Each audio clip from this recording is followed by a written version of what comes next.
오늘 하나님께 주신 말씀 함께 보도록 하겠습니다. 마태복음 1장 18절부터 21절까지의 말씀입니다. 전면 스크린에도 나와 있습니다. 함께 봉독하도록 하겠습니다. 시작. 예수 그리스도의 나심은 이러하니라. 그의 어머니 마리아가 요셉과 약혼하고 동거하기 전에 성령으로 잉태된 것이 나타났더니 그의 남편 요셉은 의로운 사람이라 그를 드러내지 아니하고 가만히 끊고자 하여 이 일을 생각할 때 주의 사자가 현몽하여 이르되 다윗의 자손 요셉아 내 아내 마리아 데리고 오기를 무서워하지 말라. 그에게 잉태된 자는 성령으로 된 것이라. 아들을 낳으리니 이름을 예수라 하라. 이는 그가 자기 백성을 그들의 죄에서 구원할 자이심이라 하니라. 아멘. 할렐루야. 성탄주일입니다. 이제 내일 모레 수요일이면 성탄절이 되지요. 여러분은 성탄절 하면 어떤 모습이 떠오르세요? 산타크루즈가 떠오르시겠고, 그렇죠? 또 루돌프 사슴코가 떠오르시겠고, 많은 선물들이 또 떠오르시겠고, 크리스마스 트리는 어떻습니까? 흰 눈이 많이 왔으면 좋겠죠? 아니에요? 흰 눈이 막 이렇게 두껍게 와가지고 사랑하는 연인과 함께 뽀뽀를 하면서 하고 쓰러져가지고 팍 하고 싶고 그렇지 않습니까? 또 눈사람을 만들어가지고 싸움을 하고 싶고 자기야 받아라 팍 하면 딱 맞고 어지러워 하고 쓰러지고 싶고 막 그렇지 않아요? 오늘 여러분들이 읽은 성경 말씀, 이 성경을 읽어보면 아기 예수님이 탄생하실 때 아기 예수님의 곁에 있던 사람들이 여러 명이 있었어요. 오늘은 이 여러 명들이 누구고 어떤 스토리를 갖고 있고 또 어떤 만남을 통해서 이야기가 되어 있는, 또한 더 나아가서 이 성탄주일에 예배를 드리는 우리들은 어떤 사람이 돼야 될까를 생각하고 은혜 나누는 오늘 아침 되시기를 바랍니다. 네. 자, 아기 예수님을 만난 사람들 중에 제일 1번으로 꼽을 수 있는 사람이 있으니 그것은 바로 육적인 어머니 마리아겠죠. 마리아는요, 갈릴리 나사렛의 한 평범한 여자였습니다. 본인 스스로를 가리켜서 비천한 여종이라고 표현을 하고 있습니다. 누가복음 1장 48절에 보니까 그의 여종의 비천함을 돌보셨음이라. 보라 이제 후로는 만세의 날을 복이 있다 일컬으리로다. 아기 예수님은요, 상류계층이나 귀한 집 여인의 몸에서 태어나지 않으셨어요. 나사렛 조그마한 시골에서 한 처녀의 몸으로 오셨습니다. 비천한 말구유에 뒤으셨고요. 서양은 말구유라고 하지만 우리나라로 말하면 뭡니까? 소 우리의 여물통에서 나신 거예요. 여물통. 얼마나 예수님이 가난했는지 재물 중에 제일 저렴한 재물인 비둘기를 바쳤다고 나와요. 그 정도로 가난했습니다. 공생의 기간에서도 보면 얼마나 비천한 마을 출신인지 손가락질 당하기도 했습니다. 별 볼 일 없는 촌구석에 왔다는 말을 하고 있죠. 지역 감정을 조장할 수도 있겠습니다. 요한복음 1장 45절로 46절을 우리가 한번 읽어보겠습니다. 시작. 빌립이 나다나엘을 찾아 이르되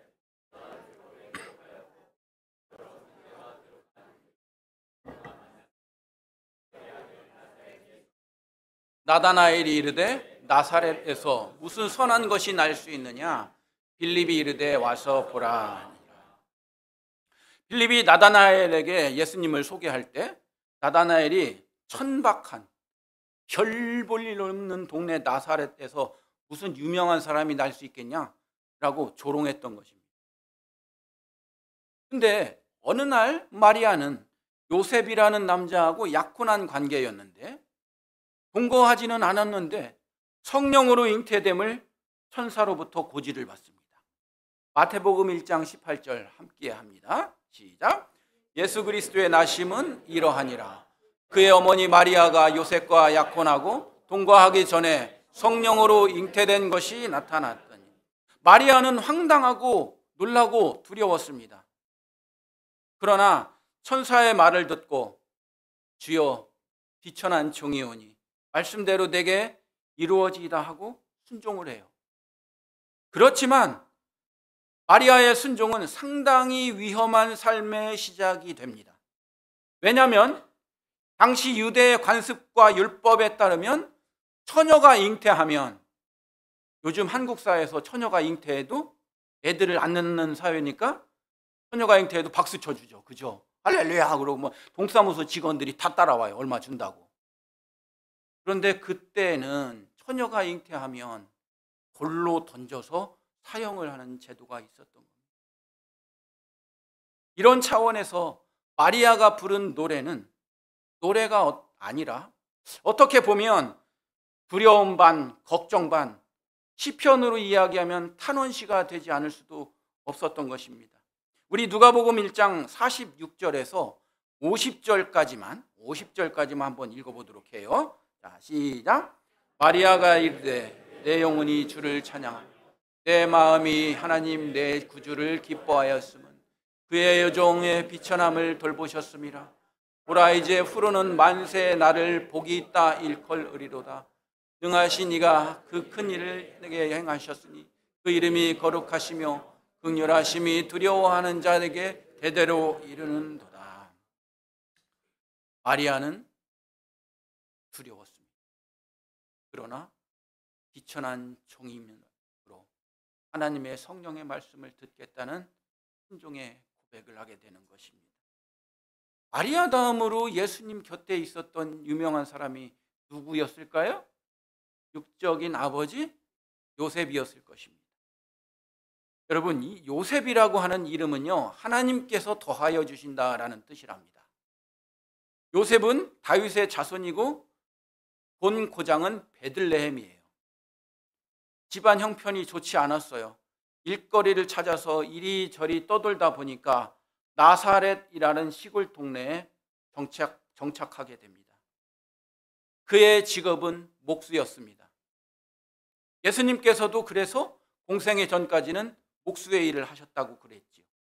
그런데 여러분, 당시의 목수는요, 요즘으로 말하면 이렇게 순수한 목수가 아니에요. 요즘 우리 사회에 목수면 이렇게 목공소가 있고 그 둥그런 톱이 있고 전문적으로 가구를 만들고 목재를 만들지요.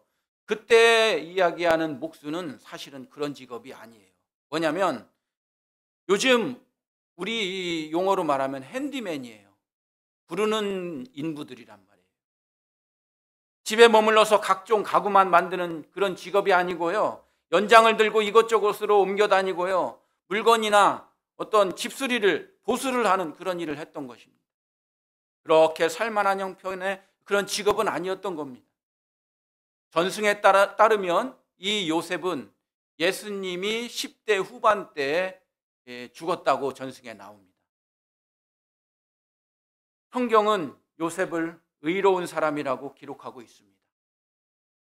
마리아가 임신을 했는데 그걸 덮어주기 위해서 조용히 일을 처리했다 하여 의로운 사람이라고 한 게 아니에요. 왜냐하면 성경을 읽어보니 그 이전부터 요셉은 많은 사람들로부터 의로운 사람이라고 칭찬을 받았던 사람이란 겁니다.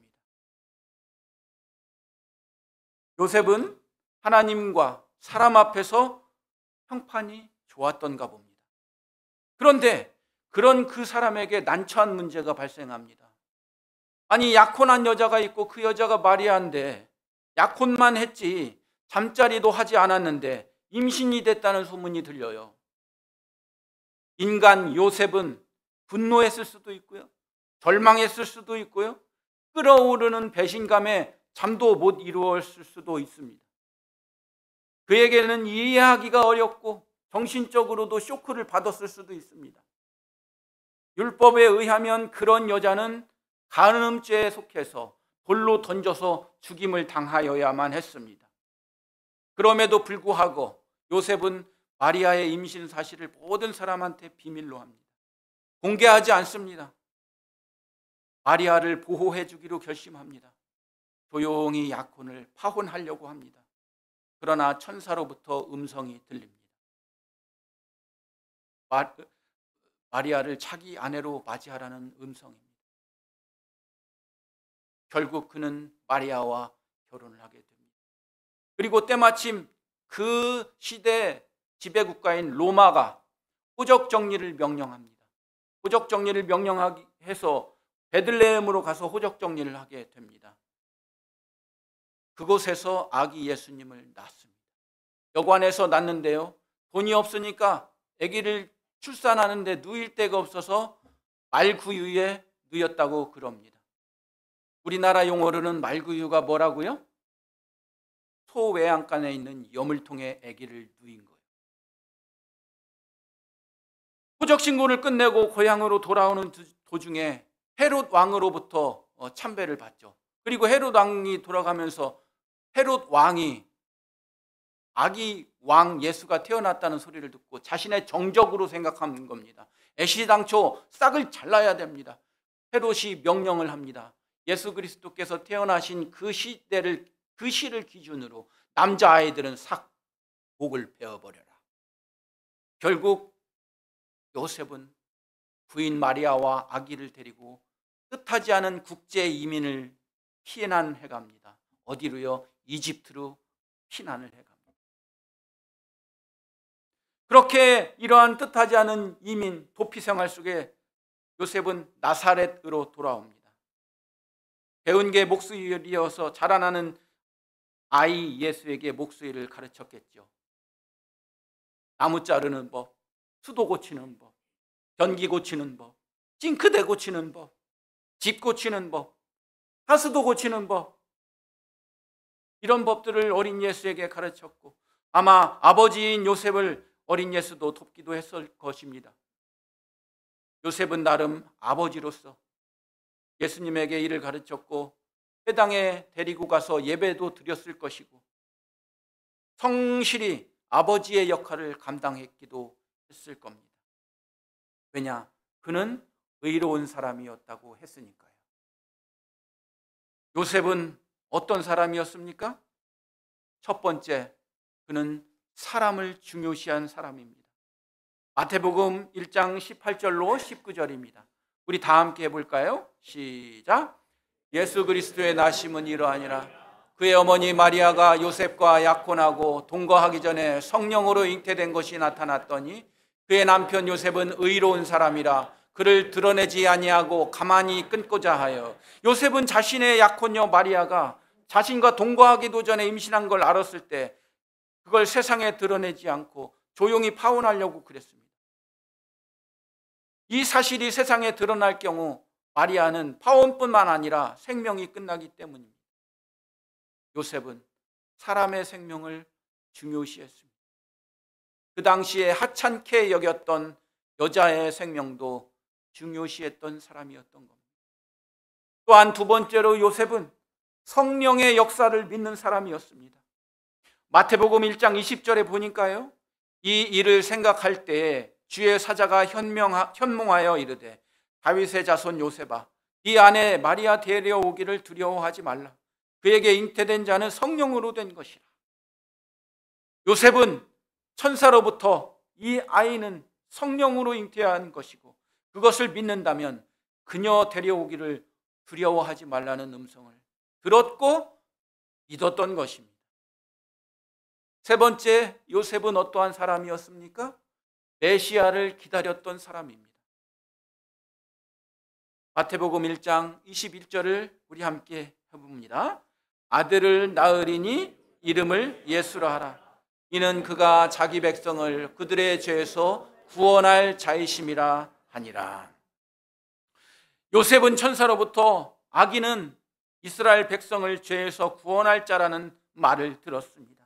드디어 그가 메시아라는 것을 믿었던 것입니다. 우리가요, 이 메시아 하는데 우리나라가 영어로 메시아라고 하지요. 미국 사회에 가면 메시아 하면 미국 사람들, 캐나다 사람 못 알아들어요. 거기서는 메시아라고 하지 않고 무사야라고 해요. 무사야. 여러분들 미국 가시면 꼭 무사야 이렇게 얘기하시기 바랍니다. 아기 예수가 우리가 그렇게 기다렸던 무사야라고 하는 것입니다. 세 번째, 아기 예수님을 만난 부부가 있었습니다. 그 부부의 이름은 사가랴와 엘리세벳이었습니다. 사가랴는요, 세례 요한의 아버지거든요. 아비야 반열의 제사장이에요. 이 목사님이었다는 뜻입니다. 그 부인 엘리사벳도 아론 가문의 제사장 출신의 여인이었어요. 이들 부부는 모두 제사장 가문 목사님네 가족 출신이었던 겁니다. 누가복음 1장 5절을 한번 우리가 읽어보도록 합니다. 유대왕 헤롯 때 아비야 반열에 제사장 한 사람이 있었으니 그 이름은 사가랴요 그의 아내는 아론의 자손이니 그 이름은 엘리사벳이었다. 요즘도 그렇습니다만 제사장 가문끼리 결혼한다는 건 감사의 조건이기도 하고 명예스럽기도 하죠. 목사님 집안과 목사님 집안 자녀들이 결혼하고 또 장로님 집안과 장로님 집안이 결혼하는 거, 이것만큼 사실은 경사가 없어요. 또한 이 부부는 모범적인 부부였습니다. 얼마나 모범적이었냐 하면 누가복음 1장 6절에 나와 있습니다. 함께 읽어보실까요? 시작.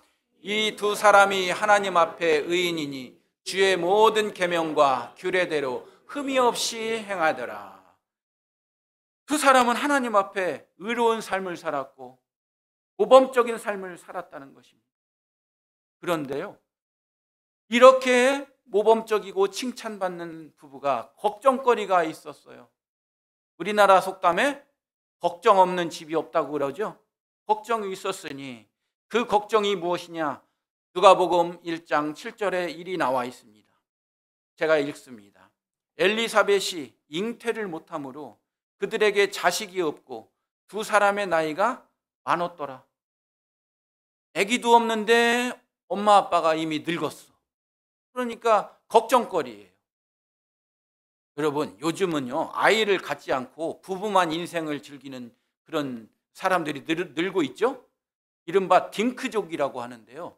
이 딩크족이 무슨 뜻이냐면 D-I-N-K 이렇게 나오죠. D, double, I, income, N, no, K, kids. 수입은 2배, 자녀는 없어. 얼마나 살기 편해요. 애기들 기저귀 안 갈아도 좋고. 그런데 돈은 많이 버는 거예요. 그러니까 먹고 즐기자. 이런 그 커플들이 많이 늘어난다고 하는데 기독교적 시점에서 보았을 때 그거 좋은 거 아닙니다. 유대인들도요, 자식을 하나님이 주신 축복이라고 생각하거든요. 제가 캐나다에 살았잖아요. 유대인들이 살았던 동네에 살았거든요. 근데 유대인들하고요, 이슬람 사람들이 같이 사는데 특징이 뭐냐면 잘 사는 직업이든 못 사는 직업이든 자녀들을 많이 낳아요. 유대인들도 기본 3명은 기본 낳아요, 애들을. 이슬람 애들은 더 낳아요, 더 낳아. 애들은 뭐. 왜냐? 하나님이 주신 축복이라고 생각하고 이렇게 많이 낳는 거예요. 특별히 유대 랍비들이 있는데 이 랍비들의 직업의 전제 조건 중에 파문당할 수 있는 7가지 유형이 있거든요. 근데 그 7 유형 중에 하나가 뭐냐면 유대인이면서 아내가 없고 또 아내가 있으면서도 자식이 없는 사람이 파문의 조건 중에 하나라고. 그런 고민을 갖고 있었던 노 부부들에게 기쁜 소식이 들립니다. 누가복음 1장 13절입니다. 함께 해볼까요? 시작. 천사가 그에게 이르되 사가랴야 무서워하지 말라. 너의 간구함이 들린지라. 네 아내 엘리사벳이 내게 아들을 낳아 주리니 그 이름을 요한이라. 사람은요, 이 말조심을 해야 돼요. 말하는 것에 책임을 질 때가 많기 때문입니다. 사가랴는 그 얘기를 듣고서 픽 하고 웃는 거예요. 그래서 천사에게 말대답을 해요. 어떻게 하냐면 내가 이것을 어떻게 알리요? 내가 늙고 아내도 나이가 많으니이다. 말도 안 되는 소리 하지 마세요. 이렇게 얘기한 거예요. 할렐루야, 감사합니다. 땡큐. 이렇게 말하지는 못할 망정 가만히나 있지. 말대꾸를 하는 거예요. 사랑하는 여러분, 교회에서 봉사하자고 할 때 하나님이 기도 응답해 주실 때 말대꾸하지 마시기 바랍니다. 할렐루야. 이로 인해서 사가랴는 아들 세례 요한을 낳을 때까지 뭐가 돼요? 벙어리가 되지 않습니까? 결국에 세례 요한을 낳은 후부터 이 벙어리가 풀려요. 그리고 나서 사가랴는 영광 찬송을 드립니다. 아들 낳은 거, 세례 요한을 낳은 거에 대한 영광 찬송뿐만 아니라 오실 메시아에 대한 예언도 술술 나오기 시작하는 것입니다. 사가랴는 이 예언을 통해서 태어나신 아기 예수님을 예언하는 축복을 받았던 것입니다. 네 번째, 아기 예수님을 목격했던 사람들이 있으니 그들이 누군고 하니 밤에 양을 치던 목자들이었습니다. 아기 예수님을 만난 사람들 중에 한 그룹들이 있는데 그들은 바로 목동들이고 목자들이었다는 것입니다. 그들은 놀라운 경험을 합니다. 갑자기 밝은 빛이 그들을 비추어 주시고 천사가 나타나서 소리를 합니다. 누가복음 2장 9절로 11절입니다. 제가 읽습니다. 주의 사자가 곁에 서고 주의 영광이 그들을 두루 비추매 크게 무서워하는지라 천사가 이르되 무서워하지 말라. 보라, 내가 온 백성에게 미칠 큰 기쁨의 좋은 소식을 너희에게 전하노라. 오늘 다윗의 동네에 너희를 위하여 구주가 나셨으니 곧 그리스도 주시리라. 할렐루야. 여러분, 말이 세련되게 여기 목자라고 나오죠. 사실은 목동의 개념이고요. 사회적으로도 변변치 못한 지위였던 것이 목자들이에요. 당시 유대인들은 누구나 메시아를 기다렸습니다. 이스라엘도 우리나라처럼 수많은 나라한테 정복당한 역사가 있었고요. 사회적으로도 그리 만족하지 않는 생활입니다. 거의 모든 백성들의 삶이 그렇고 무엇인가 나아지는 모습이 보이지 않는 틀에 박힌 삶, 그들의 삶도 그랬던 것입니다. 천사는 그런 그들에게 목동들은 어떠한 습성을 갖고 있습니까?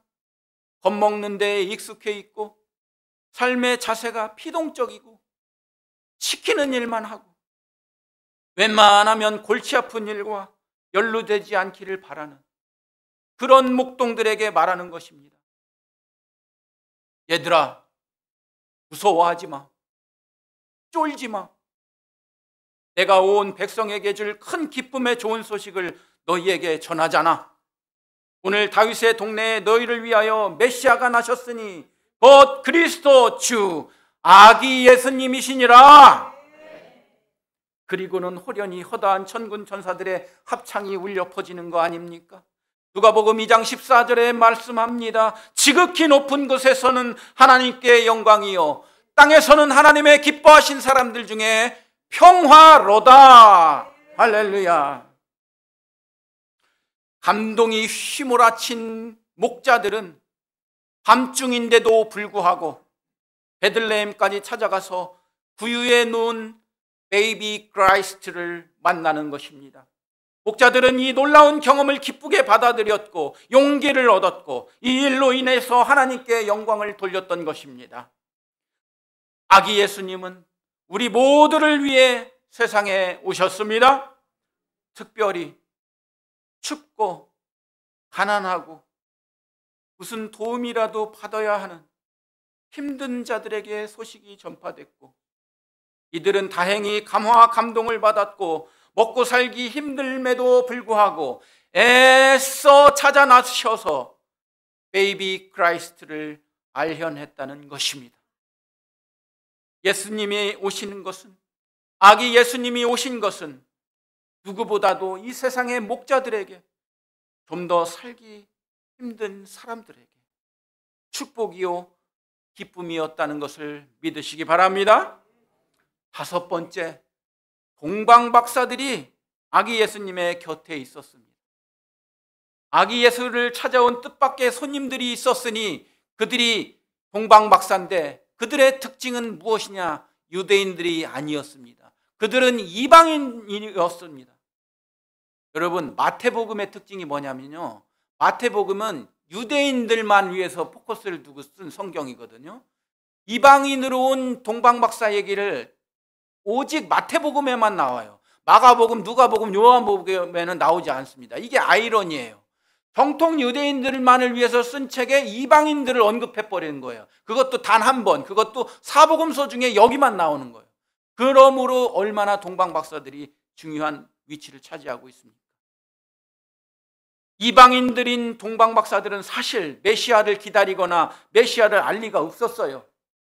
아마도 점성술을 통해서 아기 탄생을 알게 됐고, 그들은 아기를 찾는 순례의 길을 떠났던 것입니다. 마침내 베들레헴에 이르러서 아기 예수니까 경배하고 황금과 유향과 몰약을 선물로 주었던 것 아닙니까? 전승에 의하면 이 동방박사들의 이름이 나오거든요. 딱 세 사람인데 누군가 하니 가스팔, 멜키올, 발타살이라고 얘기합니다. 여기는 글씨를 느렸지만 가스팔, 멜키올, 발타살 이렇게 나오고 있는 것입니다. 동방박사들은 점성술사일 수도 있고 천문학자들일 수도 있습니다. 별을 연구한 사람들임은 맞습니다. 별을 연구하다가 범상치 않은 별을 보게 되고 무슨 큰일이 일어난 걸 알아차립니다. 그들은 별을 찾아 떠납니다. 위험하고도 무모하고도 어떻게 보면 돈키호테와 같은 길을 떠납니다. 지인들로부터 미쳤다는 소리도 들었을 것입니다. 그러나 그들은 몽유병 환자처럼 아기 예수님을 찾아 떠납니다. 그들은 마침내 아기 예수님을 만났고 그들의 짐작이 맞아떨어졌다는 희열을 느끼며 다시 본국으로 돌아갑니다. 이방인으로서는 처음으로 아기 예수님을 만나는 축복과 세세토록 기록되는 역사적인 인물들이 되는 것입니다. 우리 메시아 아기 예수님은 당시 사람들이 기대하지 않았던 방법으로, 기대하지 않았던 자리에, 기대하지 않았던 사람들 속에 오신 것입니다. 예수님은 비천한 자 속에, 겸손한 자 속에, 가난한 자 속에, 메시아를 기대하지 않았던 이방인들에게까지 오셨다는 것을 믿으시기 바랍니다. 이것이 가장 뜻있는 성탄의 의미입니다. 크리스찬에게만이 아닌 모든 사람에게 오신 베이비 크라이스트였다는 것입니다. 요즘 서방 세계는요, 메리 크리스마스라는 말 대신요, 해피 홀로데이라는 말을 쓴답니다. 예수 그리스도라는 말을 그렇게 쓰고 싶지 않은, 예수 그리스도라는 말을 그렇게 싫어하는 사탄의 역사예요. 이방인인 동방 박사들까지 알아본 아기 예수 그리스도를 극구 부인하려는 요즘 세파를 여러분 경계하시기를 바랍니다. 성탄절은 무슨 날입니까? 예수님이 태어나신 날입니다. 여섯 번째, 예수님을 만난 사람이 있으니, 아기 예수님을 만난 사람이 있으니 노인분들이었습니다. 이름은 시므온과 안나였습니다. 시므온이라고 하는 분은 메시아를 직접 눈으로 보게 돼서 이제 편히 죽어도 여한이 없다는 고백을 합니다. 할머니 안나는 남편을 잃고 홀로 된 지 84년 됐다고 그래요. 성경에 보니까 남편과 딱 7년 살았어요. 7년 살고 혼자 됐는데 7년 살고 혼자 된 게 84년인지 현재 나이가 84세인지는 모르지만 하여튼 지금 84년이라는 표현을 하고 있습니다. 안나 할머니는 아기 예수님을 보자마자 오랜 기도 생활로 그분이 누구신지 알아차려 버립니다. 그 아기는 구원자라는 것을. 시므온과 안나는 아기 예수님의 가족이 정결의식을 위해서 예루살렘 성전에 왔을 때 아기를 보게 되는 거죠. 둘 다 할아버지와 할머니였던 겁니다. 그들은 요셉과 마리아의 품에 있는 아기 예수님을 보고 한눈에 그분이 그리스도인 것을 알아차립니다. 얼마나 기뻤는지 시므온은 말씀을 묵상하다가 성령의 감동에 받은 계시를 하게 됩니다. 누가복음 1장 28절로 32절을 함께 읽어보도록 합니다. 시작. 시므온이 아기를 안고 하나님을 찬송하여 이르되 주제여 이제는 말씀하신 대로 종을 평안히 놓아주시는도다. 내 눈이 주의 구원을 보았사오니 이는 만민 앞에 예비하신 것이요 이방을 비추는 빛이요 주의 백성 이스라엘의 영광이니이다 하니. 시므온이 아기를 안고 하나님을 찬송하여 말하는 것입니다. 주여, 이제는 이 늙은이에게 약속하신 대로 종을 평안히 생을 마치게 해주시는군요. 내 눈이 드디어 주의 구원 아기 예수님을 뵙고 죽으니 제가 여한이 없습니다. 아기 예수를 안고 죽기 전에 구세주를 보고 만지고 안아보고 기뻐했던 것입니다. 마치 그렇게 기다리던 손주들을 안고 기뻐하던 할아버지처럼 말이죠. 안나 할머니는 어떻습니까? 안나 할머니는 평생의 삶이 혼자 사는 때부터 주의 성전에서 기도했다고 나옵니다. 성령의 인도하심을 받았다고 이야기를 합니다. 시므온처럼 아기 예수님을 죽기 전에 본 축복된 여인입니다. 안나 할머니는 여선지자였습니다만 비유컨대 우리 교회 좋은 교회 기도하시는 할머니 권사님들이었다는 것입니다. 21목장 우리 할머니 권사님들 안나 할머니의 축복을 받으시기를 바랍니다. 이 신령한 안나 할머니는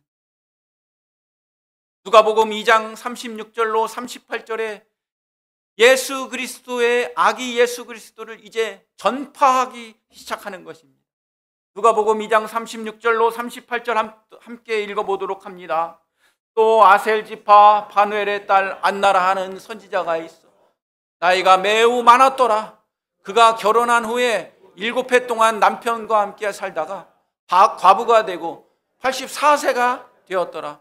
이 사람이 성전을 떠나지 아니하고 주야로 금식하며 기도함으로 섬기더니 마침 이때에 나와서 하나님께 감사하고 예루살렘의 성령을 바라는 모든 사람에게 그에 대하여 말하니라. 안나 할머니는 아기 예수님을 보고 아기 예수님을 전파하는 전파 할머니, 전도 할머니가 되는 것입니다. 뭐라고 하셨을까요?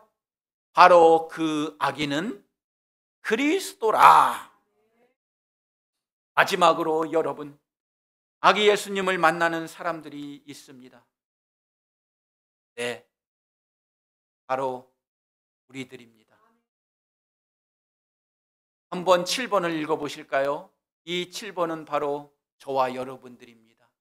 시작! 2024년도 12월 어느 한 주일 예배 아기 예수님을 만나는 사람들이 있으니 바로 우리 교회의 성도님들입니다. 할렐루야! 우리들은 어떤 사람입니까? 저는 나름대로 정리를 해봤습니다. 첫 번째, 따라서 해보실까요? 첫 번째, 우리들은 누구입니까? 가로 1번 시작. 한국에서 살고 있는 사람들입니다. 우리들은 캐나다도 아니고 미국도 아니고 아프리카도 아니고 한국에서 살고 있는 사람들입니다. 세계 경제가 어려워지고 세계는 전쟁과 가난과 굶주림과 질병에 허덕이고 있습니다. 한국도 예외일 수 없습니다. 한국의 정치가 좀 더 국민을 위한 정치가 되었으면 좋겠습니다. 국민을 위한 정치가 되었으면 바라고 있습니다. 통일이라고 하는 역사적 사명을 갖고 있는 그러한 분단국가 한국에 살고 있습니다. 한국이 옛날보다 잘 사는 나라라고 하지만 아직도 가야 할 길이 멉니다.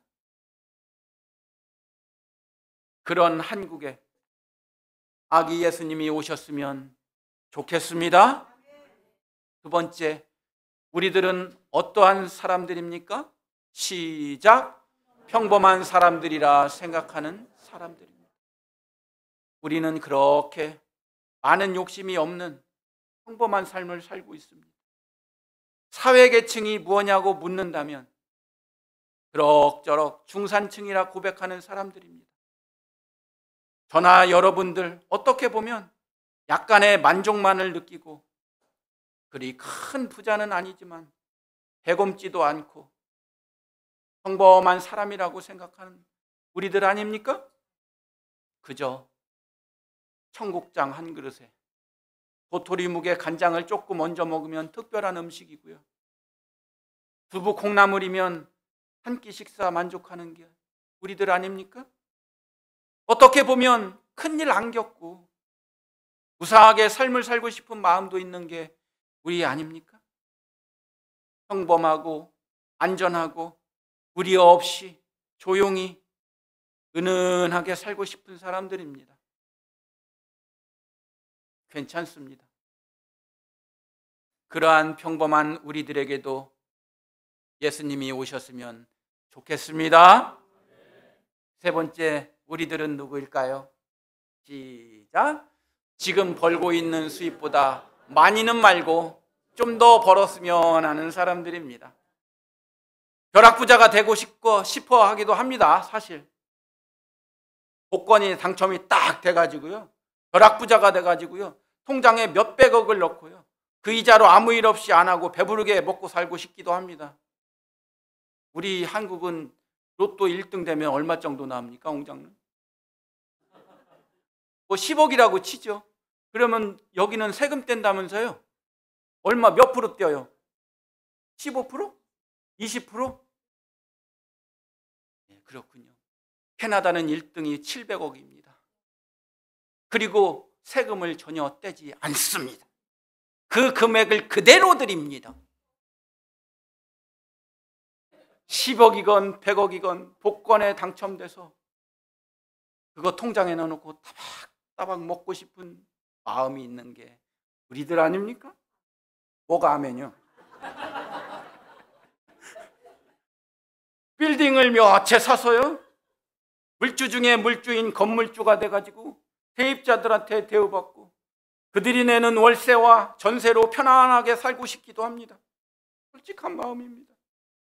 그렇지만 우리는 지금 버는 수입에 딱 2배만 벌리면 그래도 그것이 내 인생 중에 하나님께서 주시는 최고의 축복이겠다 생각하는, 응? 그런 소박한 꿈의 사람들입니다. 그런 소박한 우리들에게도 아기 예수님이 오셨으면 좋겠습니다. 네 번째, 우리들은 어떤 사람일까요? 시작. 우리 교회 좋은 교회를 위해 기도하는 사람들입니다. 담임 목사님을 위해 기도하는 사람, 성도님들 되시기 바랍니다. 저는 담임 목사입니다. 작은 교회 목사도 아니고요, 그렇다고 수천 명, 수만 명의 대형 교회 목사도 아닙니다. 사랑스러운 아내가 있습니다. 때로는 두렵습니다. 새 아내의 남편, 죄송합니다. 예, 새 아이들의 아버지이기도 합니다. 혼자도 힘든데 우리 교회 좋은 교회의 담임 목사입니다. 그 목사는 우리 교회 성도들이 안 다치고 안 아프고 울지 말고 힘들어하지 말고 아무 탈 없이 신앙생활했으면 좋겠습니다. 성도님들도 서로 사랑하고 이 세상 떠날 때까지 믿음 생활 잘하시고 목장도 잘 다니시고 담임 목사, 못난 목사와 위해서 조금 더 기도해 주시면 좋겠습니다. 우리 교회 좋은 교회 담임 목사와 우리 성도님들에게도 아기 예수님이 오셨으면 좋겠습니다. 마지막으로 우리들은 누구일까요? 시작. 우리보다 못한 사람들이 좀 더 행복했으면 바라는 사람들입니다. 거리를 지나가다가 방송에서 가난하고 어렵고 힘든 사람들, 전쟁으로 죽어나가는 나라들을 볼 때마다 안쓰러운 생각이 듭니다. 그렇지만 그렇게 적극적으로 월 10,000원의 후원도 주저하기도 합니다. 그게 우리인 듯합니다. 그렇지만 솔직히 고백하는 것은 우리보다 못난 사람들이 조금 더 행복했으면 하는 바람은 진심입니다. 그러면서 내년에는 10,000원이라도 후원 계좌에 가입해 보려고 합니다만 마음은 원이로되 육신이 약해서 주저앉기도 합니다. 그런 우리들에게도 아기 예수님이 오셨으면 좋겠습니다. 다 함께 일어서셔서 찬양합니다.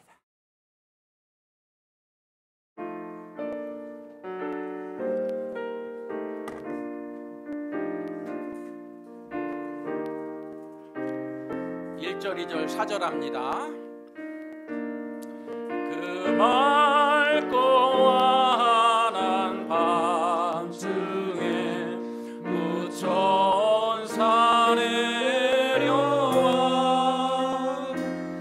그 손에 비파 들고서 다 찬송하기를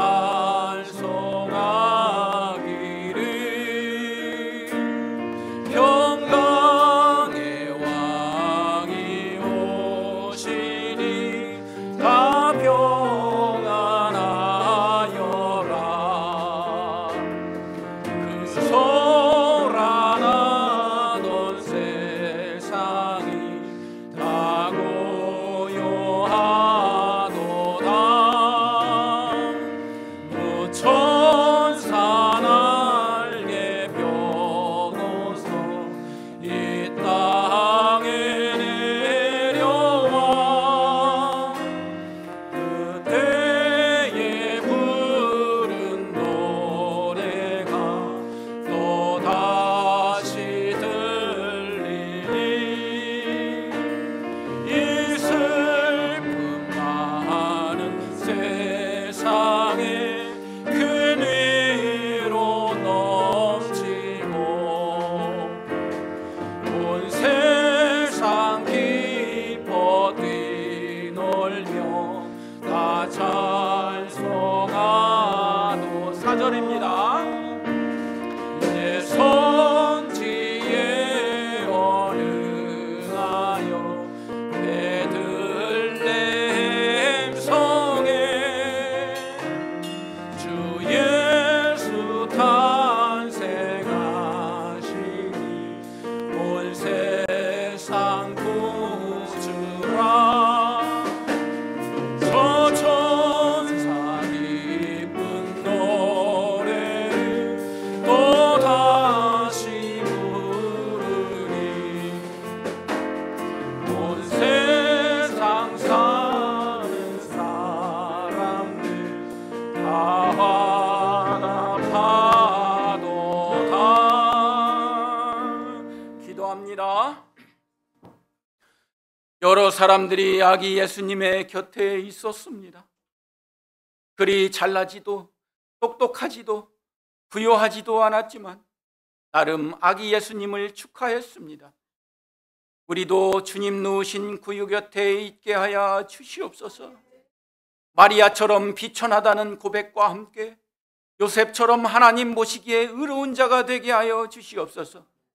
시므온과 안나처럼 노년이 되어서까지 아기 예수님과 동행하며 소망 중에 거하게 하여 주시옵소서. 사가랴와 엘리사벳처럼 하나님 나라를 선포하며 예비의 길을 닦게 하여 주시옵소서. 동방 박사들처럼 귀중한 향유와 몰약과 황금을 바치게 하시고 밤에 양을 지키던 목자들처럼 그리 자랑할 것이 없는 우리들의 인생이지만 아기 예수님을 만나는데 믿음 생활하는데 두려워하지 말고 놀라지 말며 오직 영광 돌리는 저희들 되게 하여 주시옵소서.